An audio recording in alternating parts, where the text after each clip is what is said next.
to today's episode of The Daily Blend. I am your host, AC, and joining us in studio today is Garrett Rucinski. You got it. Did I get it right? You got it. That was beautiful. You got to tell the people how you told me to say it. Yeah. So if you imagine a kangaroo skiing down a hill with a big old chin.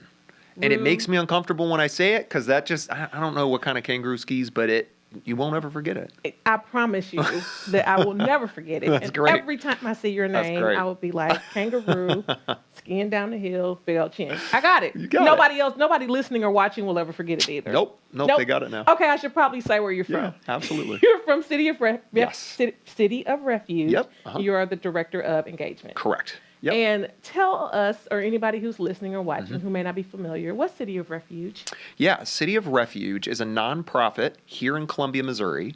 We are our own nonprofit. We're not affiliated with other organizations across the country. We help 1,400 refugees a year with relational care coordination, development, and education. And that's a lot. Yeah. But I know you guys do a lot. We do. I don't know if people realize how many refugees come through Columbia. Yeah, so it's a rolling average about, if it was Columbia and some of our surrounding cities, we've got about 8,000 to 10,000 at any time refugees here in town. That's unbelievable. Yeah, it's quite a lot. Where would you say the largest population of refugees is from? Just as a whole, where would you say? Yeah, the Congo and Burma. Now, we have some groups from the past, folks who came through Vietnam, Bosnia, Croatia, et cetera. Some of those older settled. Cambodia was big. A lot of those have become managers or directors here in town. Yes. But the newest waves that we've seen over the last 10 years have been the Congo, Burma, and then recently Afghanistan. Yeah. Those are the top three. Yeah, absolutely. And what kind of services do you guys provide specifically? You talked kind of broad view, but what kind of services specifically? Yes. So as far as care coordination goes, we have 3 coordinators who work in depth. There's no time limit to it with folks with helping them with better job placement. A lot of them may get a medical bill that doesn't line up with where they're at financially. And so we'll talk with them. We'll get on the phone with insurance, Medicare, or Medicaid, depending on the age. And so they're working a lot in depth with our folks and just forging really deep relationships. They can also bring them over to our partnership we have with the Central Pantry. And so they can get items that they need, get enrolled in the food bank here in town, and then as well get into our basic needs closet if they need. We can point them to our wardrobe where we do have items that have been donated. So a lot of their stuff is hands-on. Yeah.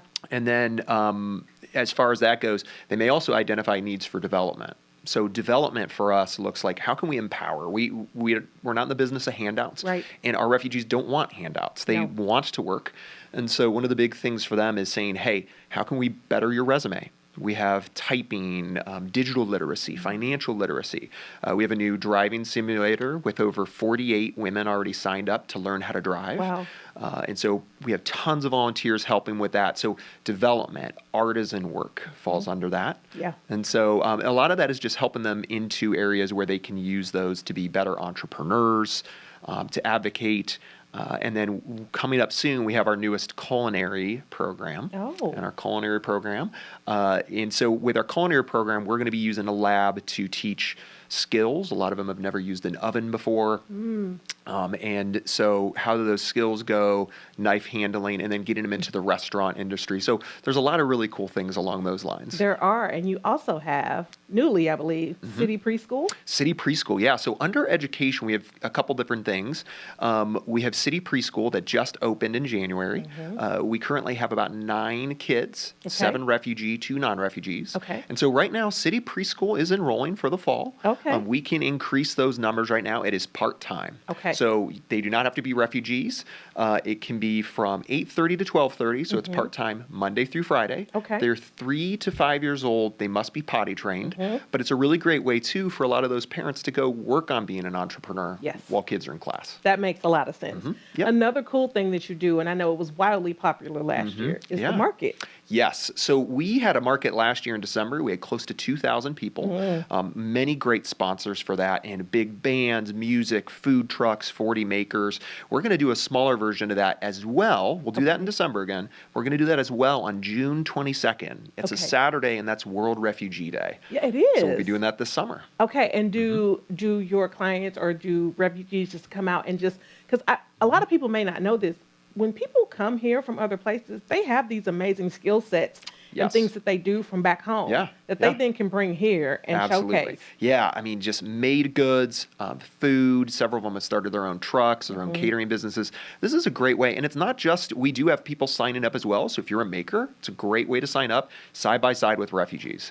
And so with last year, we had about 40 tents, different makers, and about 10 of those were refugees. We already have 12 refugees signed up. So this is going to be a great event. Okay, And it's on site. It's on site. Because on site. Tell me where you are. Yeah, great question. Many of you may remember the old Landmark Simmons building across from the library. So at Garth and Walnut, or Garth and Broadway is our location. And that will be where the market is, both in June and coming up in December. Okay. So when you do it in December, is it cold outside? It is, but we got a heating tent. We're going to Okay. have bigger tents and Okay. lots of stuff, live All right. music, Yeah. beverages. Yeah, I remember hearing about it last December, and like I Right. felt like everybody was posting about it, and everybody was posting pictures, It's and it looks like it was huge. really well attended. It was very well attended, and we're expecting more this year. Oh my goodness. Yeah. Well, yeah, because once people hear about it the first time, Yeah, then they come tell back other on people, out. and they come back. Yeah, and a lot of our refugees came back just raving about, we have a lot of people with our artisans who don't make money before they come here to the United States. So Right. we've had people who've said, this is my first paycheck in their 50s. Wow. And so you can be a part of welcoming the refugee that way. I love that. I love that. And if somebody's listening and they want to sign up, can they just go to the City of Refuge, Columbia.org? Yeah, we'll have it up here on the screen. We'll give you the website to go to. You can see all our events. We have over about 215 weekly volunteers. And so if people want to volunteer either for some events or become a regular volunteer, that's a great way too. So all those social media handles will take you to those events, the preschool, and different things. Wonderful. Well, it was so much fun. Hey, this is great. Thank you for having me. Absolutely. To hear more about City of Refuge in Absolutely. depth. Thank you so much for what you guys Thank are you, doing for the Adonica. community, Really for the appreciate you. refugee community. We appreciate you. Thank you. Thanks,